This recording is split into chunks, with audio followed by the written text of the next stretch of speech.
Déjeme saludar al maestro Pepe Reveles, José Reveles, periodista de larga trayectoria, más de 50 años en el periodismo, flamante Premio Nacional de Periodismo y autor de libros como este, su más reciente libro que presentó en la Feria Internacional del Libro del Zócalo junto al querido Paco Cruz, Necropolítica y Narcogobierno. Querido Pepe Reveles, te saludo con mucho gusto. ¿Cómo estás? Pues Buenos días. bien, gustoso de saludarte y de estar aquí en esta mesa, en donde hoy desgraciadamente aparentemente no va a estar nuestro querido amigo el licenciado César Gutiérrez Priego, pero aquí estamos, Paco Cruz y yo, listos para eh, cualquiera de los temas que vamos a abordar, que hoy parece van a estar movidos, ¿no? Porque la cuestión está caliente allá en el caso del Mayo. Entonces, estoy listo para que podamos analizarla con detenimiento y en tu compañía, querido Vicente. Bueno, Pepe, de hecho, empecemos con eso, con eso. El fiscal general de la República dice que ya se ha solicitado la extradición, creo que 3 veces, y no en este gobierno de Trump, sino en el gobierno de Biden, y básicamente pone las cartas sobre la mesa. Más allá de que se trate del Mayo, es un tema de un ciudadano mexicano que saldría secuestrado de nuestro país.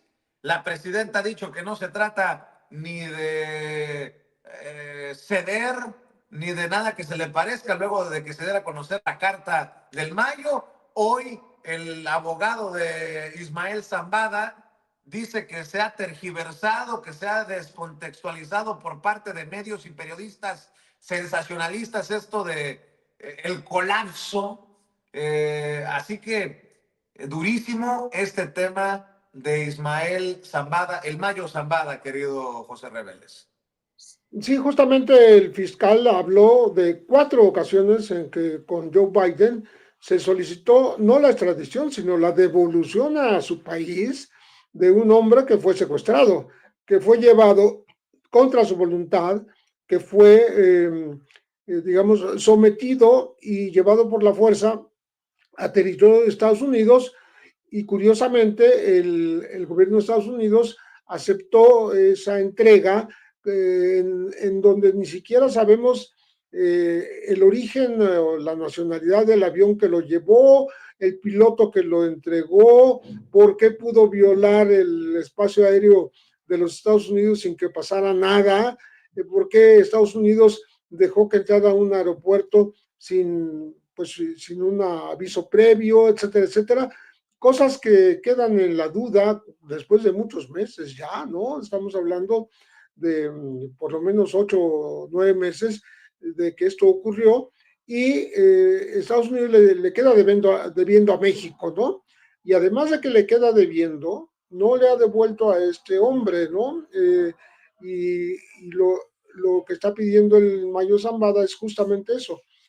Primero, la primera petición que hizo fue en esta carta a la presidenta Claudia Sheinbaum, pidiéndole que lo repatriara porque él fue un secuestrado transnacional. A él se lo llevaron por la fuerza, se lo llevaron contra su voluntad, él apareció de pronto en Estados Unidos sin deberla ni temerla, no fue extraditado y el hecho de no ser extraditado implica que el gobierno de Estados Unidos inmediatamente se vio en la oportunidad de sentenciarlo a muerte, porque el Tratado de Extradición prohíbe la pena de muerte para un mexicano que es extraditado. Entonces aquí, al no ser extraditado, sobre esta ilegalidad están fincando la posibilidad de la pena de muerte, ¿no? Esa es la razón de la carta del Mayo Zambada a la presidenta Claudia Sheinbaum. Él tiene razón, él está apelando a su calidad de mexicano que fue llevado por la fuerza a otro país, ¿no? Esto permitiría sentar un precedente en el que en cualquier momento Estados Unidos entra por otro mexicano y se lo lleva y no pasa nada, ¿no? Está el antecedente del doctor Humberto Álvarez Machain en el año 90, acusado de haber supuestamente mantenido vivo a Enrique Kiki Camarena, la gente de la DEA, secuestrado por el cártel Jalisco en aquella época, que el cártel de Guadalajara, perdón, que fue llevado por la fuerza de Estados Unidos, no pasó nada, no resultó culpable de lo que lo acusaban, pero sí se sentó un precedente y se renovó lo que ya existía y que no respetaron los Estados Unidos, ¿no? Un tratado prohibiendo justamente los secuestros transfronterizos, ¿no? Y obviamente era un secuestro transfronterizo, el de Álvarez de Machain, como ahora es el del Mayo Zambada. Ahí está la razón por la cual él habla de este colapso de las relaciones entre México y Estados Unidos, porque justamente no se puede establecer un precedente de esa naturaleza, por más que Estados Unidos esté diciendo ahora que los traficantes de drogas son terroristas. Ni aún así se puede andar llevando a los mexicanos en cualquier momento que desee y empezarlos a juzgar en Estados Unidos. Esa es la primera parte. Lo que pasa es que ya ahora, después de que la presidenta dijo que iban a estudiar el caso, que iban a ver qué es lo que se podía hacer, siempre con respeto a la soberanía mexicana, en acuerdo con Estados Unidos, en diálogo, en intercambio de información, en consulta de las leyes, la Cancillería y la Fiscalía General de la República van a ver qué se puede hacer con el caso del Mayo después de esta carta. Sin embargo, él cambió de estrategia. Su abogado Fran Pérez acaba de decir hace unas horas, después de la carta, que el Mayo está ya dispuesto a entrar en una negociación con el gobierno de Estados Unidos declarándose culpable. Declarándose culpable quiere decir que deja atrás lo que hizo en septiembre del año pasado, donde se declaró inocente de 17 cargos. Declarándose culpable y aportando alguna información que sí sería de interés para Estados Unidos a cambio de que no le apliquen la pena de muerte. Se ve que le tiene un pavor terrible a que le apliquen la pena de muerte. Este hombre es de 77 años, con enfermedades graves y ya con una edad muy avanzada, quiere seguir viviendo hasta donde le dé el cuerpo, ¿no? Entonces, por eso está insistiendo en que su abogado ahora le diga a Estados Unidos, oiga, pues ya mi cliente ahora sí se va a declarar culpable y ahora sí va a decir cosas interesantes. Por ejemplo, me parece a mí que la más interesante para Estados Unidos sería, puesto que está acusado el Mayo de haber asesinado a muchos estadounidenses a través de la exportación del fentanilo, que justamente mata estadounidenses porque es una droga potentísima. Entonces sería una forma de negociar con él. No dice que se va a convertir en testigo colaborador o en testigo protegido o en delator de sus propios compañeros o colegas de profesión traficante, ¿no? De Sinaloa, ni siquiera de sus enemigos los chapitos. Está hablando de hablar de otro tipo de operaciones que tendrían que ver con este movimiento transnacional de droga, la que más le interesa a Estados Unidos saber cómo se operan esas transferencias y cómo se opera, sobre todo la distribución, que no la hacen los mexicanos, la hacen los estadounidenses, y el Mayo podría ser clave para saber qué fue lo que realmente, cómo él ha operado esta operación de transnacional del fentanilo y cómo la distribuyen los estadounidenses en su propia tierra. Estamos hablando, pues, cambia totalmente la temática, cambia la jugada el propio Mayo y ya tiene que ver ahora más con el tema del consumo, de la adicción de los Estados Unidos, del fentanilo, cambia el asunto a, a, que él se declara por primera vez culpable en territorio estadounidense y eso va obviamente a quitarle un peso de encima a la presidenta Claudia Sheinbaum, porque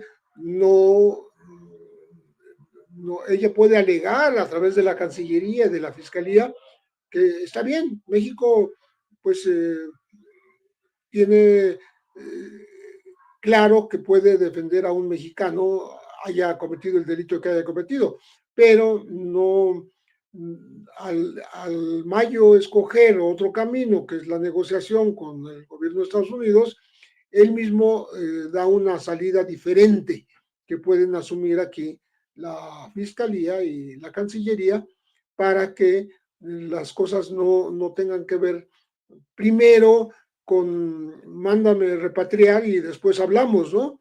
Entonces eso cambia las cosas y creo que le da un respiro a la presidenta Sheinbaum que se vería, pues con la mentalidad de Donald Trump, se vería muy afectada porque él podría decir que Claudia Sheinbaum está defendiendo a un terrorista internacional, ¿no? Entonces, creo que la salida que el propio Mayo da ayuda a que las cosas sean de otra manera. Con eso voy a saludar también al maestro Paco Cruz, más de 47 años en el periodismo, autor de una larga lista de libros también, el maestro Paco Cruz. Les recomiendo sus dos más recientes, Las Damas del Poder y García Luna, El Señor de la Muerte, parte importante, parte fundamental de estos esfuerzos de sin censura. Mi querido Paco, pues ya abrió la puerta el maestro Pepe Rebeles. Te saludamos con mucho gusto, Paco. A Vicente, Pepe, un abrazote y le mandamos un abrazo a César, me imagino que tiene un buen de trabajo. Pero fíjate, Pepe ya dio esas consideraciones que vienen en este cambio de estrategia. Yo digo que abonan a lo nebuloso que ha sido este caso desde julio de 2024. Caso nebuloso que en el que desconocemos los puntos principales. Y hoy este cambio de estrategia, yo digo, abona todavía más a esa nebulosidad. Lo que yo digo que después de las declaraciones de Frank Pérez, el jefe del equipo de abogados de Ismael El Mayo Zambada, yo digo que a este equipo de legal de defensa del Mayo se le fue el timing político o la oportunidad política, como decimos nosotros, se le perdió. Yo insisto que hay también elementos para advertir que él estaba confiado en negociar con el gobierno de Donald Trump, de tal forma que nunca hubo esa insistencia, discúlpame, negociar con el equipo de Joe Biden, del presidente Joe Biden, que terminó en enero pasado, y no es lo mismo negociar o haber negociado con el equipo de Joe Biden que negociar con este nuevo Donald Trump, que controla prácticamente todo. Entonces estuvieron para mí nadando de a muertito, estuvieron viendo cómo se daban las cosas y de pronto descubren que si bien es cierto que estaba contemplada la pena de muerte por un par de delitos sobre todo, de pronto les cambian la jugada y descubren que el equipo negociador de Donald Trump es más duro, más fuerte y que sí, eventualmente pueden imponer la pena de muerte al Mayo Zambada en automático. Y eso significaría, como están las cosas, con el control que tiene Donald Trump del Poder Judicial en este momento, significaría ejecución automática. Y yo digo, entonces, el equipo del Mayo Zambada descubrió que se tardaron en negociar. que ya no es lo mismo negociar con la DEA o con los fiscales del gobierno de Biden a los de ahora. Descubrió, entonces estuvieron durante un mes buscando las estrategias, viendo cómo salvar a su cliente. Entonces, en esa nebulosidad, primero dicen, pues bueno, si ya habían dicho que lo secuestraron, yo digo, pero faltan muchos detalles, muchísimos que todavía no conocemos. El gobierno de Estados Unidos, en esencia, no ha aportado nada del caso. Lo que conocemos es a través de el Mayo Zambada, pero hay evidencias que hace 10 años negociaba con la DEA. Y yo insisto que con todos los elementos que hay, pues también él pudo irse. Me parece todavía increíble que se haya dejado secuestrar, por más confianza que le tuviera por el Chapito, el Chapito Guzmán, Guzmán López. Entonces yo digo, les falló la estrategia, les falló todo. Están tratando de recomponer. No encuentran por dónde, pero lo que sí, y Pepe tenía razón, es que le tiene pavor a la pena de muerte. Yo insisto, cuando cayó, todavía no lo llamo secuestro, por más que digan las autoridades y por más que él diga, yo digo, cuando cayó Ismael, el Mayo Zambada, él pensaba terminar su vida en la cárcel cómodamente, con servicios médicos, con una serie de privilegios que tienen aquellos que negocian con el gobierno de Estados Unidos. Pero a partir del 20 de enero pasado, hace poco más de un mes, les cambió toda la jugada. Entonces están buscando una salida. Una de ellas es presionar al gobierno de México, presionar al gobierno de Estados Unidos, con cuestiones que son legales. Uno lo sabe, cuando cae un mexicano preso en Estados Unidos o es hecho preso, debe tener necesariamente el auxilio consular, el apoyo consular, si no, el debido proceso se trunca ya en Estados Unidos. Entonces, hoy están tratando de recomponer todo. Y todo es esto, la carta y ahora las declaraciones de Frank Pérez. Entonces digo, todavía no tienen muy claro qué están haciendo, qué deben hacer. Están viendo a dónde pican piedra y a dónde esa piedra es real para negociar con el gobierno de Donald Trump.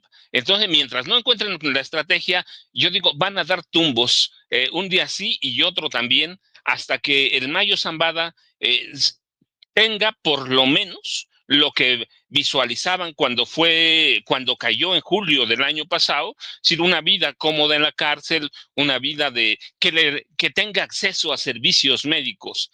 Entonces, ya no puede tener eso. Están buscando cómo va a satisfacer al gobierno de Estados Unidos. No lo sabemos. Tiene razón Pepe, yo digo, necesita, entre otras cosas, primero, verdaderamente dar una radiografía completita sobre las redes de tráfico de fentanilo de México a Estados Unidos, en la que sabemos que participa cualquier cantidad de estadounidenses. Eso sería muy bueno para el gobierno de Estados Unidos. Y bueno, ahí entrarían otras drogas, cocaína, metanfetaminas. La cuestión es, en el momento que se encuentra Donald Trump con una especie de manto de emperador de Estados Unidos o de un manto imperialista, ¿van a satisfacerlo?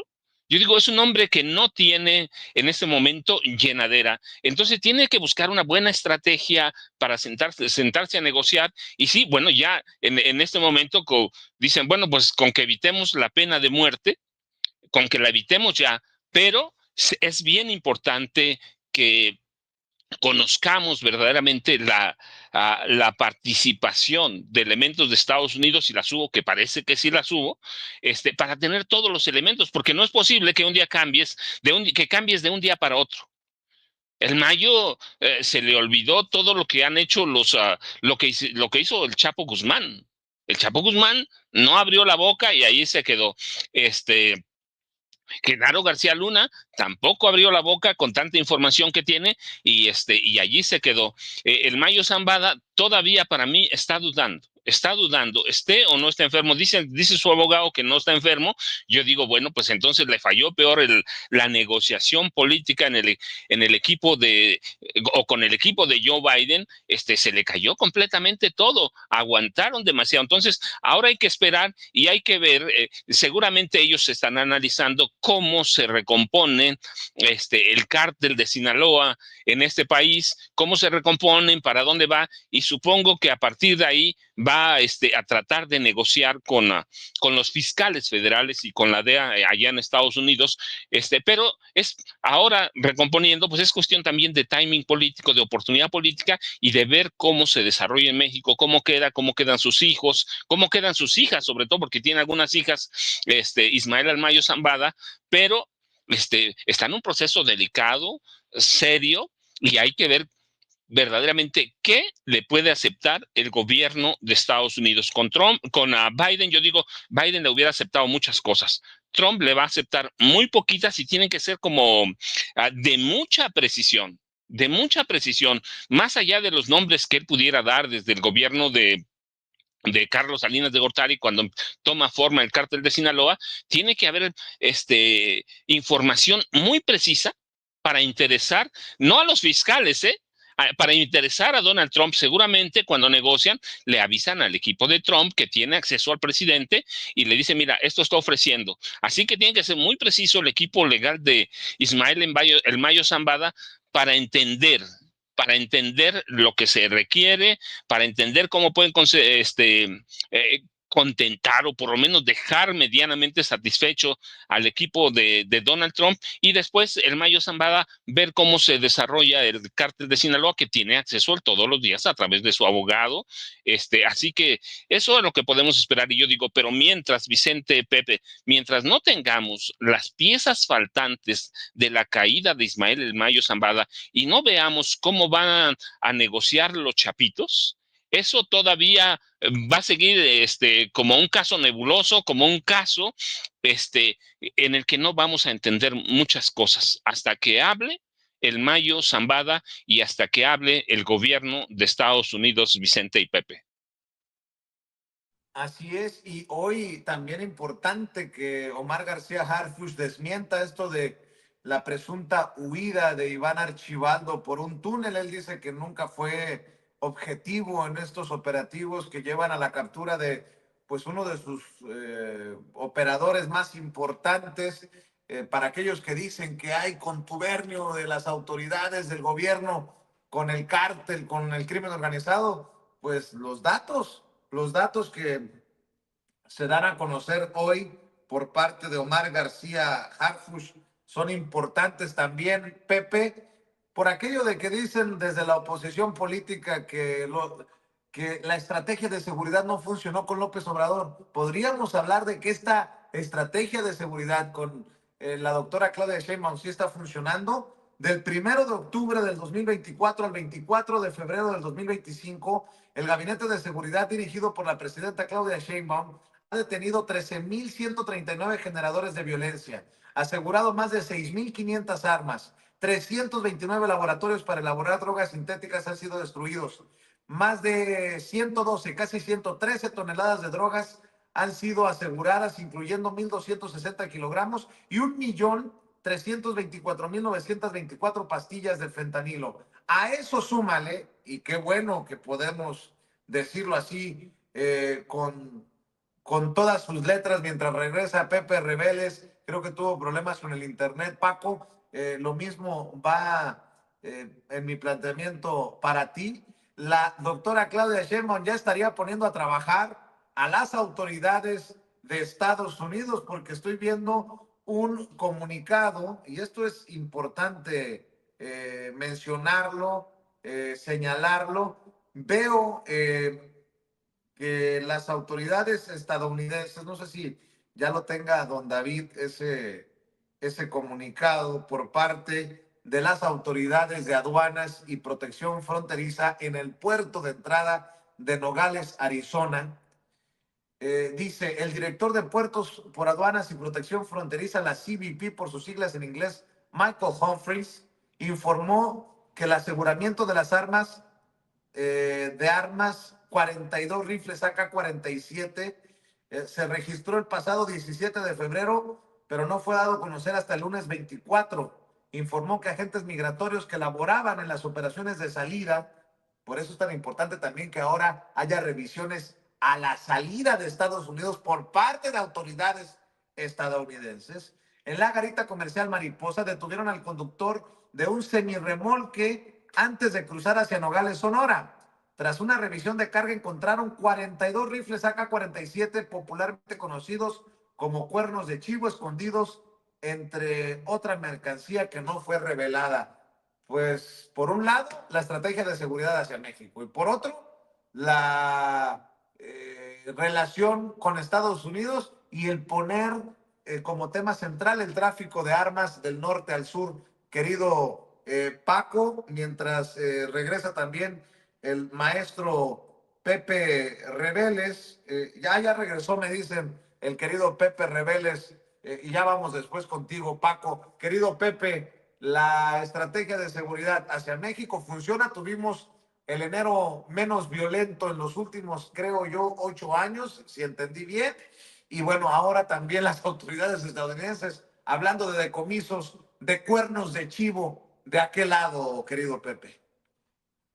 Creo que esto último es lo más importante en el sentido de que por lo menos hay un indicio de que Estados Unidos alguna vez va a responder por la responsabilidad que tiene en la introducción de armas a México, las que alimentan una violencia y las que alimentan a los traficantes, a los que Estados Unidos ahora da por llamar terroristas, y por tanto pues qué bueno que colabore Estados Unidos en esto, ¿no?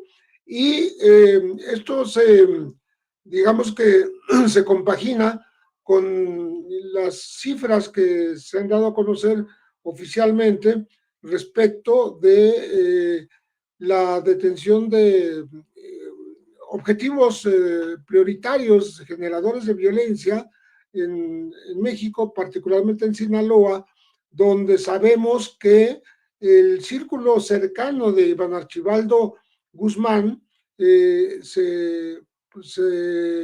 digamos, se deshizo, ya no es el mismo, sus jefaturas de seguridad, sus operadores de lavado de dinero, sus compradores de armas exactamente,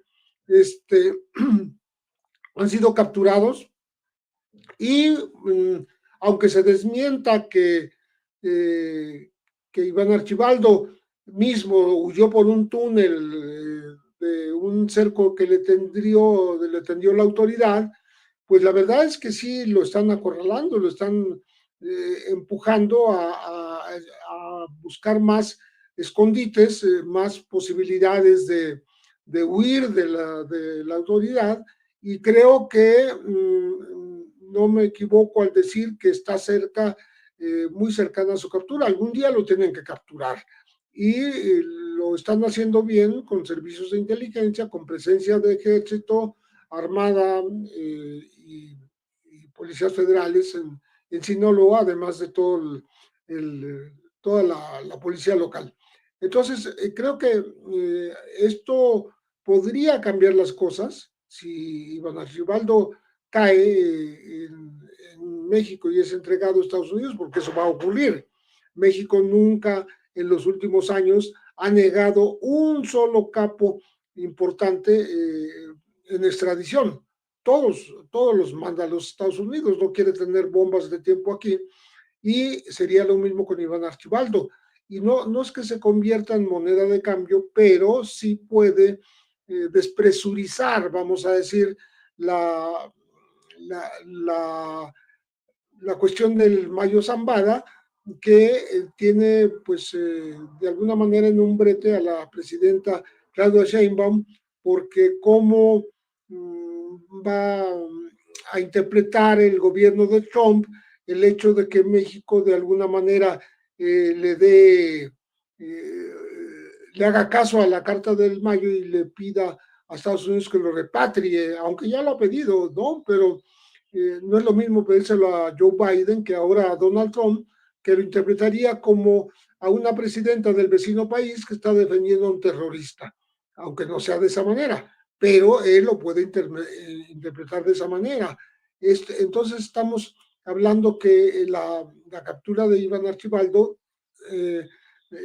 sería una despresurización en el sentido de que tendría más atención el propio Iván como el principal objetivo de las autoridades mexicanas y estadounidenses para ser capturado el hijo mayor del Chapo Guzmán, porque él estaría sí enviado inmediatamente a Estados Unidos para ser juzgado y él sí tal vez llegar a una condena de cadena perpetua como su padre, porque tiene múltiples acusaciones, más que sus propios hermanos o medios hermanos, Ovidio y Joaquín Guzmán López.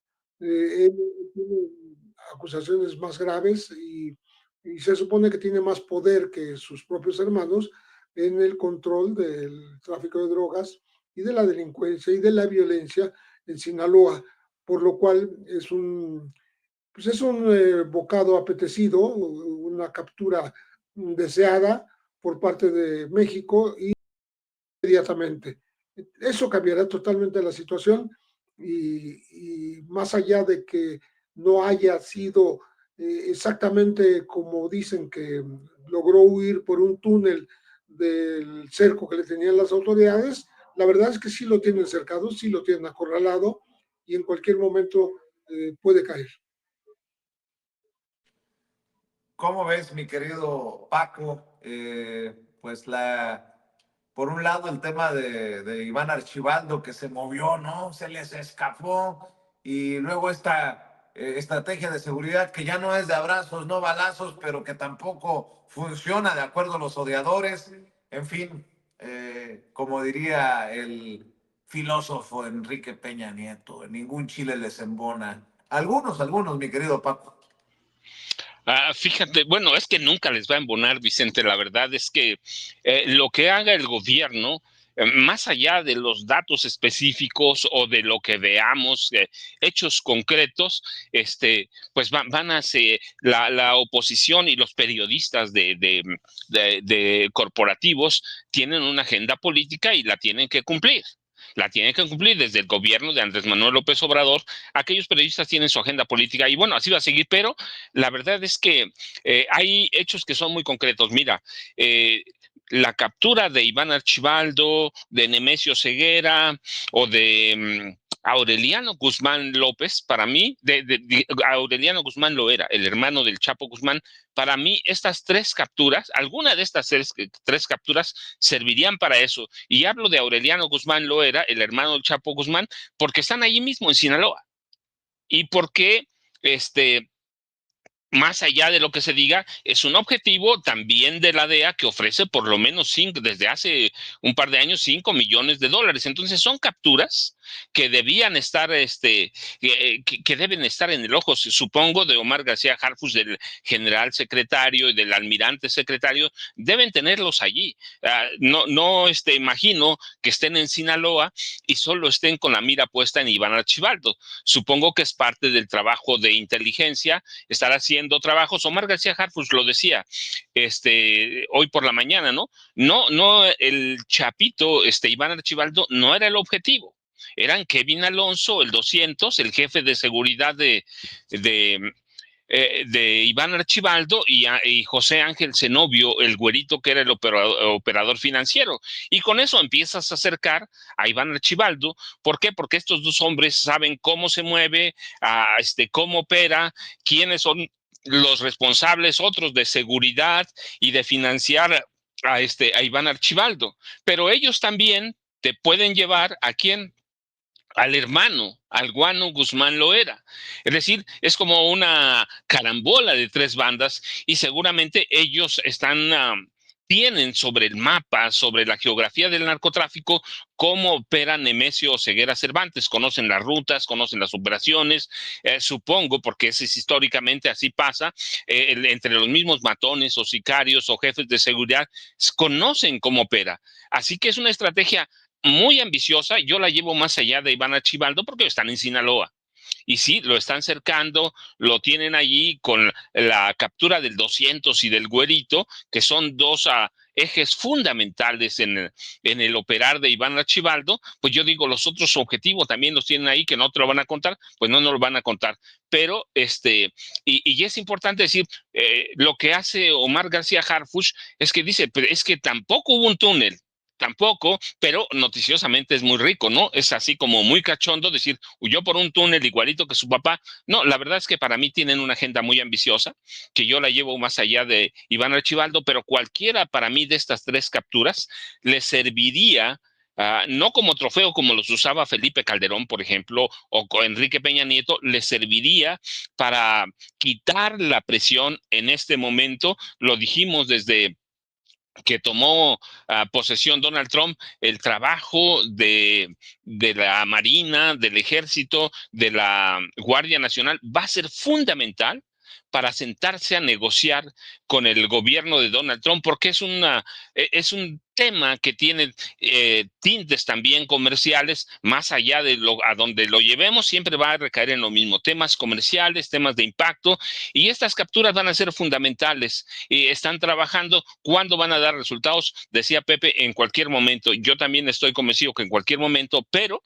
bueno, mientras no sea el momento, yo digo, es una estrategia que para mí es como un juego de billar, de carambola, ¿sí? Tres bandas, cualquiera de estos objetivos que caiga sirve, y después mantener la presión sobre los que quedan, porque tampoco podemos olvidar a Nemesio Ceguera Cervantes. Entonces digo, está todo bien, Vicente, y es importante tener la mira en los hechos. Y el decomiso de armas en Estados Unidos sí es fundamental, porque quiere decir, o el significado es que están prestando atención a los señalamientos de la presidenta Claudia Sheinbaum Pardo. Esperemos que sigan así en Estados Unidos y entiendan que en esa frontera porosa de Estados Unidos con México, ellos son también responsables de eso. Entonces, digo, es importante, es fundamental que hayan capturado ese cargamento de armas, y espero que capturen muchas más, porque es la única forma de atacar y bajar los índices de violencia en este país atribuidos a los cárteles del narcotráfico, es a través de las armas, que ese es su poderío. Quitándole las armas y atacando el sistema financiero, como ahora pretenden hacerlo con la denominación de organizaciones terroristas. Yo creo que por ese sentido va. Eso le va a quitar mucha presión al gobierno de Claudia Sheinbaum Pardo. Y por el otro lado, yo digo, sí, la presidenta tiene un pie adelante en lo que se debe negociar, pero ya el martes nos enteraremos hasta dónde han avanzado, hasta dónde se puede satisfacer una demanda del gobierno de Donald Trump, y de Donald Trump en específico. Vamos a saberlo cuando se sienten y nos digan, esto negociamos de los aranceles. Para mí todo es económico, y lo vamos a conocer, Vicente, hasta el martes, cuando se cumple el plazo que pusieron la presidenta Claudia Sheinbaum Pardo y el presidente de Estados Unidos, Donald Trump. Queridos compañeros, los saludo con mucho gusto. Me da mucho gusto sumarme a esta plática, esta mesa de seguridad, y hablar un poco esto que estamos platicando de, bueno, pues el intercambio que existe entre México en lo binacional en cuanto al narcotráfico, esto que está pasando en el caso de Ismael El Mayo Zambada, esto pues hablando, vamos, ¿no?, de la cuestión criminal. Les quería proponer este tema para cerrar, si me lo permiten, y es que pues es muy triste, pero la neofascista administración de Donald Trump sí llegó a enviar inmigrantes a la base de Guantánamo en Cuba, y según reportan varias víctimas, fueron sometidos a una serie de tratos injustos, humillantes e inhumanos, desde dejarlos sin comer, no permitirles asearse, llevarlos a celdas terribles. Vamos, se ha referido una serie de denuncias a las personas que pues llevaron ahí. De hecho, el Washington Post, claro, no permiten leer la nota porque no tiene que pagar, pero en el Washington Post se habla de cómo es que muchos de los familiares de las víctimas que llevaron ahí a Guantánamo exhibieron cómo es que estos no eran los peores de los peores, no eran verdaderamente delincuentes, sino inmigrantes del fuero común. La buena noticia es que se acaba de suspender, al ver pues la situación tan lamentable en la que se encuentra, y además las necesidades económicas, Estados Unidos acaba de suspender su plan de instalar a inmigrantes en tiendas de campaña en Guantánamo, lo acaban de dar a conocer, además de esto, pues debido a las mínimas condiciones sanitarias, además de que no cumplen con los estatutos de detención, y por eso, bueno, suspenden el poner tiendas de campaña ahí en Guantánamo. ¿Qué opina de esto, maestro José Reveles? A mí me parece que ya llegó el momento en ponerle fin a esta prisión totalmente inhumana, en donde Estados Unidos se ha cebado en prisioneros de varios países que llegan a caer en ese lugar, porque fue incluso, eh, se filtró un video de torturas en su momento extremas que recibían estos prisioneros, ¿no? La guardia que ha sido asignada a ese lugar en estos años recientes era sumamente, estaba entrenada para torturar, para físicamente maltratar a estas personas a los cuales no se les consideraba casi seres humanos, ¿no? Sino como una escoria de lo peor que podía llegar a un lugar, y el propio nombre de Guantánamo se convirtió en sinónimo, pues, de una fortaleza llena pues de peligros, incluso de muerte para los prisioneros. Ahora ya estamos hablando del final de la historia de este lugar de encarcelamiento que, que fue, vamos a decir, como Abu Ghraib, ¿no? Fue el colmo de los extremos de tortura que practicó Estados Unidos sobre disidentes, más que delincuentes, disidentes, gente que por razones políticas iba a parar ahí, ¿no? Inventándoles algún delito, pero que en realidad eran prisioneros políticos.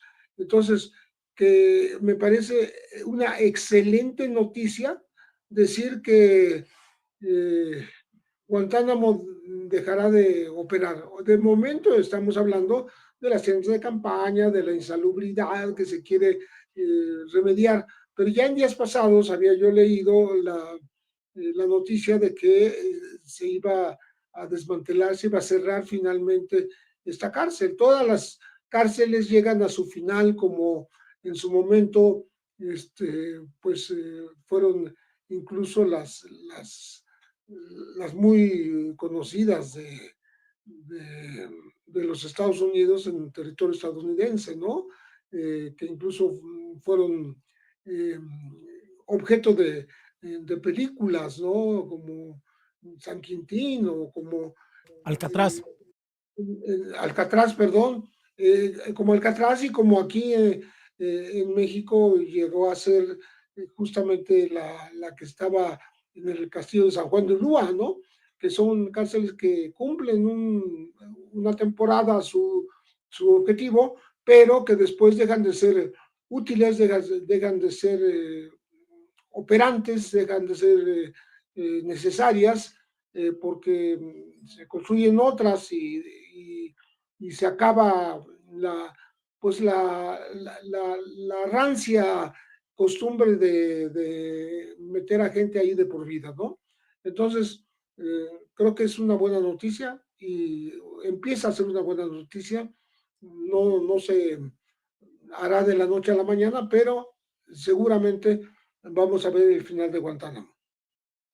Yo espero que así sea, maestro. Mire, por código de ética periodística, desde que estaba yo en la carrera, hablábamos de cómo es que efectivamente en el periodismo es siempre preferible evitar el tema del suicidio, pero me lo está recordando Manuel, y aquí está la nota también. Efectivamente hay varios prisioneros que reportan que pues algunos de ellos intentaron ante estos tratos injustos e inhumanos quitarse la vida, ¿no? ¿Qué opinas de esto, querido Paco? ¿Qué opinas de pues lo que nos plantea el maestro José Reveles, de que ya no van a seguir enviando, según tenemos entendido, inmigrantes, pero no los van a concentrar en tiendas de campaña como lo hacía el infame y autoproclamado sheriff más duro de toda la Unión Americana en ese entonces, y ahora es ex sheriff, gracias a Dios, Joe Arpaio, allá en Arizona, que tenía estas tiendas, pero bueno, las condiciones son muy parecidas.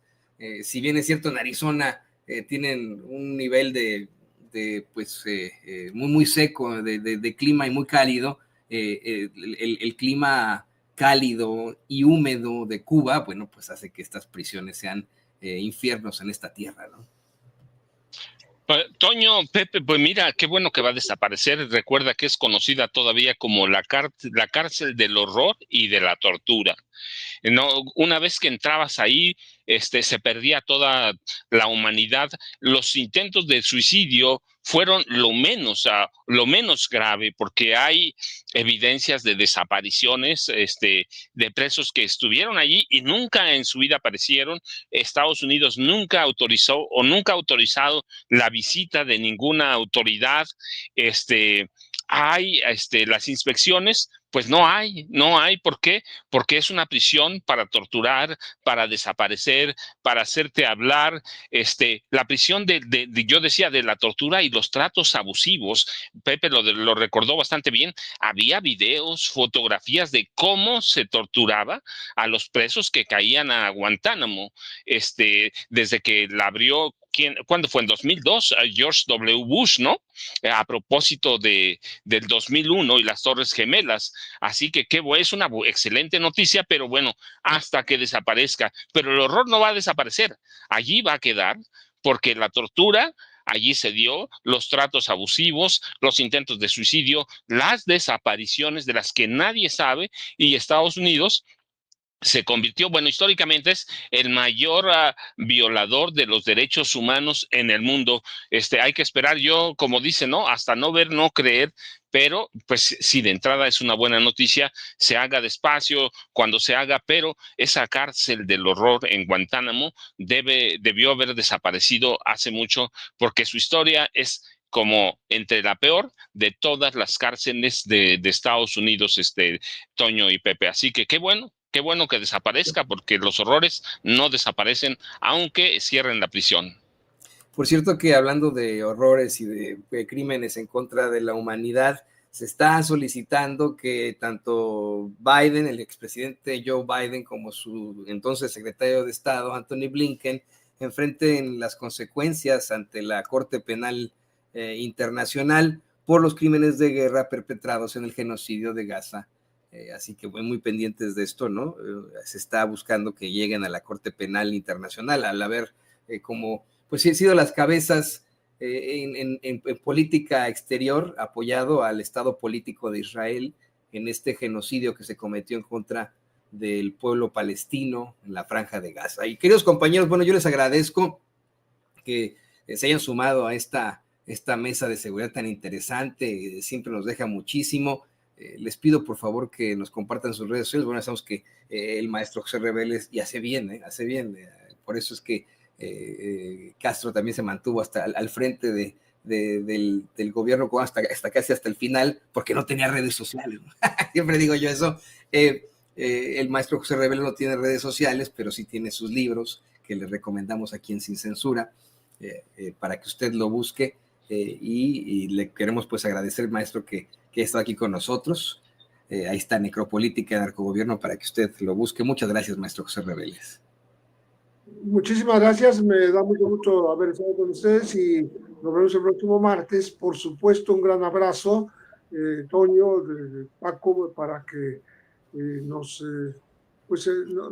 sigamos reuniendo con el público. Es un público exigente, un público informado, un público que no traga ruedas de molino, sin censura, y un gran abrazo a los dos.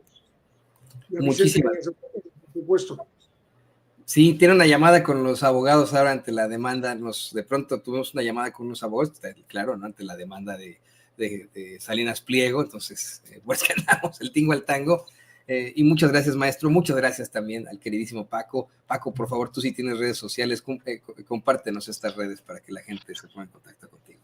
Pues Toño, yo te dejo un abrazote, lo mismo que a Pepe, le mandamos un abrazo al licenciado César Gutiérrez Priego, ya nos veremos la próxima semana. Yo ya sabes, @Paco Cruz Jiménez en X, antes Twitter, Francisco Cruz Jiménez en Facebook. Nos vemos mañana, Toño, y la próxima semana en esta mesa de seguridad. Un abrazote, Pepe, muchas gracias. Grandes periodistas, maestros míos, el queridísimo Paco Cruz, el queridísimo José Reveles, aquí en Sin Censura.